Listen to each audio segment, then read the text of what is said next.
So many people have asked that question, why do we need to rehabilitate criminals? They all should be killed because they kill people. Well, that may make sense. But even in the Bible, we heard about the prodigal son. If there was not that window for the man to come back, would he have come back? So the point is that these are Nigerians, mostly. And it's important for us to give them that window.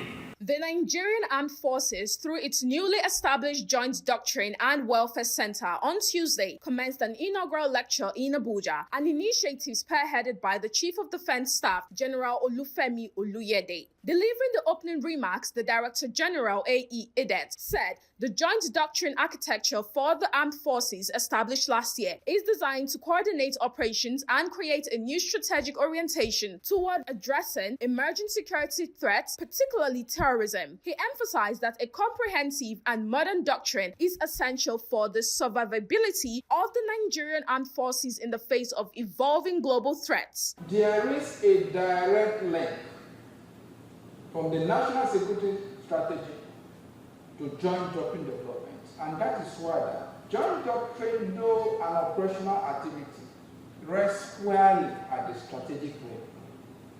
So the framers, where you're doing an operational activity, have at the back of your mind that what you are really doing is a strategic initiative, because it is the doctrine that tells us how do we ensure that prosperous Nigeria that the national security talked about.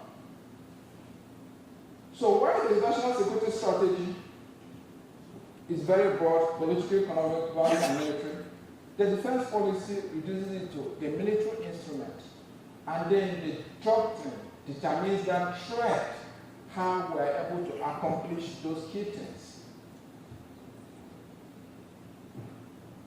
Of course, the documents all acknowledge that the current global environment is volatile, it's uncertain, it's complex, it's ambiguous, VUCA, that we all know. And because it is due to the changes in both the nature and the character of war, that's why we have that VUCA environment. Changes in the nature of war, from interstate to intrastate. So we are back to interstate. If we look at the Russian-Ukraine war, look at what is happening between the US, Israel, and Iraq.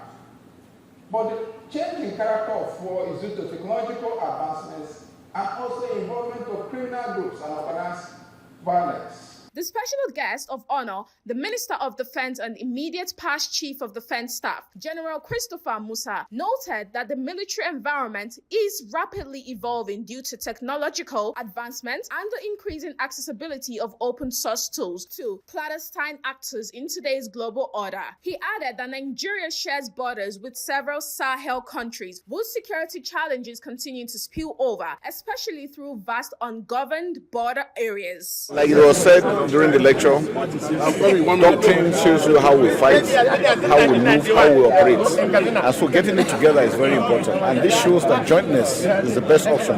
Doctrine gives us the guide, the regulation, the direction on how to go about this. And not only for the armed forces alone, for other security agencies, and for MDAs to know what role they have to play, and for the citizens to also understand their responsibilities. When you say jointness, are you talking about synergy among armed forces, or you're talking about grassroots involvement?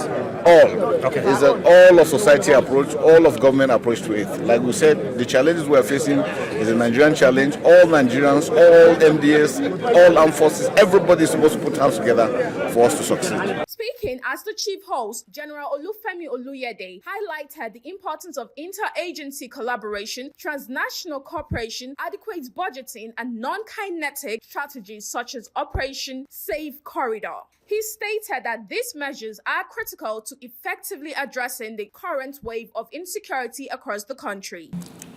Now, talking about Operation Safe Corridor. So many people have asked that question, why do we need to rehabilitate criminals? They all should be killed because they kill people. Well, that may make sense. But even in the Bible, we heard about the prodigal son. If there was not that window for the man to come back, would he have come back? So the point is that these are Nigerians, mostly. And it's important for us to give them that window to repent if they want to, rather than pushing them to the extreme to say, okay, it's either we kill you or you continue with the adventure. I think it's important for us to make people understand, especially the National Assembly, because as we speak now, everything about safe corridor is being driven by defense headquarters. And there's no part of the budget that says, okay, you should run Operation Safe Corridor. So, our honorable there, I'm only speaking to you to understand the importance of Safe Corridor, and that at some point we may come calling for your support.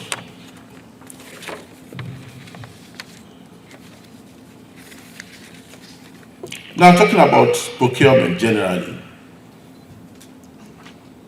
I think what we'll be advocating is for us to have some kind of joint procurement. But for some of the other factors, it's a bit difficult. Right. What I've been advocating since I became Chief of Defense Staff is that we cannot continue to rely on procurement because it's not sustainable. So what are we trying to do? We're trying to see how we can build our indigenous capability.